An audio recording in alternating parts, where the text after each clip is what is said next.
खुलुमबाय बड'लेण्ड इंखं टेलिभिजन स्टुडिय'आव आं उपमारानि दैमारी दिनैनि गाहाय रादाबाव दं। बिटिसिआव रायजो बेंगिरिनि खुंथाय बोखारनांगौनि दाबिखौ गोजौसिन बिजिरसालिया नेवसिबाय। 30 अक्ट'बर बमा बेफ्रुनाय जिउ गोमानायफोरखौ गिबि मन्थ्रिया बिबार बावदों। आसाम पुलिसआ क'क्राझारनिफ्राय जिनाहारिजों लोब्बा थानाय साबा दायनिगिरिखौ हमबाय। डक्टर परमानन्द राजबंशीआ एजिपिआव हाबसिगोन। कलाक्षेत्रआव बेंगली मिउजियाम बानायनो दाबि। दानिया आबुं रादाब। बिटिसिआव रायजो बेंगिरिनि खुंथायखौ बेखिनियावनो बोखावनानै लानाय आरो बिटिसि बिसायख'थिखौ थाबैनो खुंफुंनांगौनि पिटिसन होनायखौ गोजौसिन बिजिरसालियाव नेवसिगारबाय। गोजौसिन बिजिरसालिनि साथाम बिजिरगिरिफोरनि बेन्चआ बिस्तिबारखालि राय होनानै बिटिसि बिसायख'थिखौ थाबैनो खुंनाय आरो रायजो बेंगिरिनि खुंथाय बोखांनायनि पिटिसन होनायखौ नेवसिगारो। मख'नो गोनांदि बे पिटिसनखौ थिसनदोंमोन थामथि बर' गोजोन गोरोबथा एबा बिटिआर गोरोबथायाव एनडिएफबि-एसखौ लाबोनाय मेडिएटर प्रतिबिराज नारायण देब मेस आरो थुलुंगा बसुमतारी मोना। मख'नो गोनांदि बिटिसिआव रायजो बेंगिरिनि खुंथाया आयेन बेरेखा आरो रायजो बेंगिरिनि खुंथायखौ जेरैखि जाया फोलावनो मोना होननानै प्रतिबिराज नारायण देब मेस आरो थुलुंगा बसुमतारी मोना दाबि दैखांदोंमोन।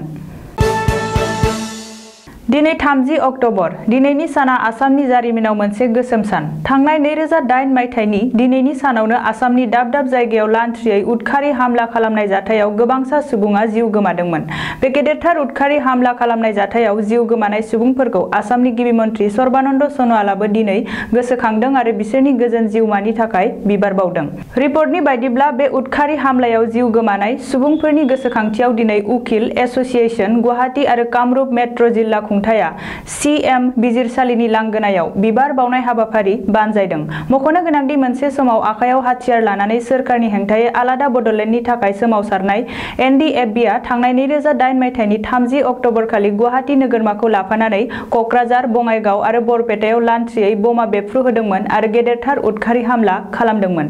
एनडिएफबिनि बे लान्थ्रियै बेफ्रुहोनाय सा 100निबो बांसिन सुबुङा जिउ गोमानायजों लोगोसे 500निबो बांसिन सुबुंफोरा गोब्राब जखम जानांदोंमोन। क'क्राझार पुलिसआ मैया क'क्राझार पुलिस थानानि सिङाव थानाय बिसमुरि पुलिस आउटप'स्टनि जितपुर होननाय गामिनि सासे सिख्लाखौ जिनाहारि खालामनायनि दायाव साबा दायनिगिरिखौ हमबाय। मख'नो गोनांदि बे जाथाया जादोंमोन थांनाय 26 अक्ट'बर खालारखालि बिजया दशमी दुर्गा मुर्ति गाननाय सानखालि। बिसोर साबा दायनिगिरि दुथांफोरनि मुंफोरा जादों फारियै कृष्णा मुर्मु 25 बोसोर बैसोनि, बाबुराम मुर्मु 19 बोसोर बैसोनि, सकल हाजदा 21 बोसोर बैसोनि आरो सुपल हेम्ब्रम 30 बोसोर बैसोनि। बिसोर दुथांफोरखौ एफआइआर होनानै 637/2020 नि सिङाव section 370 of Indian penal code and section 6 of POCSO एक्टआव केस होनाय जायो। असम साहित्य सभानि बारग' आफादगिरि आरो बारग' फरायसा दैदेनगिरि डक्टर परमानन्द राजबंशीआ असम गण परिषद सुंद'यै एजिपिआव हाबसिगोन। बिस्तिबारखालि मंगलदै साहित्य सभा भवनाव खुंनाय राजखान्थियारि जरखा जथुमाव बेनि इसाराखौ परमानन्द राजबंशीआ खौरांगिरिफोरनि सिगाङाव होदों। मख'नो गोनांदि असम साहित्य सभानि बारग' आफादगिरि डक्टर परमानन्द राजबंशीआ गोख्रों राजखान्थियाव बाहागो लासिगोन होननानै सिगाङावनो फोसावदोंमोनब्लाबो बबे मोनसे राजखान्थि हान्जायाव जइन खालामगोन बेखौ फोसावाखैमोन। अदेबानि राजबंशीआ बबे मोनसे हान्जायाव हाबगोन बेखौ दासिमबो फोसावथ'वाखै। अब्लाबो ओनसोलारि राजखान्थि हान्जा एजिपिआव हाबगोननि इसाराखौ रोखायै होदों। बबेखानि एजिपिआव जइन खालामनानै उननि समाव एजिपिखौ गोख्रोंसिन खालामनो थाखाय नाजागोन होननानैबो परमानन्द राजबंशीआ खौरांगिरिफोरनि सिगाङाव बुंदों। ओरैहाय परमानन्द राजबंशीआ एजिपिआव जइन खालामगोननि इसाराखौ मोननायनि उनावनो सिपाइजार आरो कलाइगाव समस्तिनिफ्राय एजिपिनि टिकेट मोननो लुबैनाय आरो टिकेट मोनथावना सोद्रोमाफोरनि गेजेराव खुद्रिलायनाया सोमजिदों होननानैबो सुलुङाव मिथिनो हादों। गुवाहाटी नोगोरमायाव थानाय शंकरदेव कलाक्षेत्रआव मिया मिउजियाम बानायनो दाबि खालामनायनि उनाव बे खेबाव बेंगली मिउजियाम बानायनो दाबि सिखांदों। कंग्रेसनि एमएलए शेरमान आलीआ मिया मिउजियाम बानायनो दाबि खालामनायनि उनाव कंग्रेसनिनो गुबुन सासे एमएलए कमलक्ष दे पुरकायास्थआ कलाक्षेत्रआव बेंगली मिउजियाम बानायनो दाबि खालामदों। कमलक्षआ बुंनाय बादिब्ला भारतनि उदांस्रि सोमावसारनायाव बेंगलीफोरनि बिहोमाया बांसिन। रायजो राजाफोरा बेंगलीफोरनि जारिमिन, बिसोरनि बिहोमा आरो बाउसोमनायखौ मिथिथारनांगौ। जानांगौ बेनिखायनो कलाक्षेत्रआव बेंगली मिउजियाम बानायनांगौ मख'नो गोनांदि कलाक्षेत्रआव मिया मिउजियाम बानायनो दाबि खालामनायखौ लानानै आसाम नाङै दुंहाव थासारि सोमजिफुनाय समावनो गोदानै बेंगली मिउजियाम बानायनो दाबि खालामनाया थासारिखौ बांसिनसो दुंहाव खालामदों।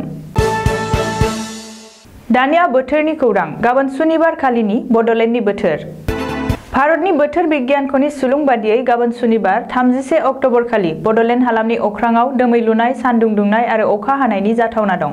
बड'लेण्डनि आवथायाव थानाय मोनब्रै जिल्लानि बोथोरनि गाबोननि सुलुंफोरखौ फारियै खोन्थालांनो लानाय जाबाय। क'क्राझार जिल्ला गाबोन क'क्राझार जिल्लायाव बोथोरा 33 डिग्री सेल्सियास जागोन। चिरां जिल्ला गाबोन चिरां जिल्लायाव बोथोरा 32 डिग्री सेल्सियास जागोन। बाक्सा जिल्ला गाबोन बाक्सा जिल्लायाव बोथोरा 33 डिग्री सेल्सियास जागोन। उदालगुरि जिल्ला गाबोन उदालगुरि जिल्लायाव बोथोरा 32 डिग्री सेल्सियास जागोन। दिनैनि रादाबा एसेनोसै गोजोन्थों।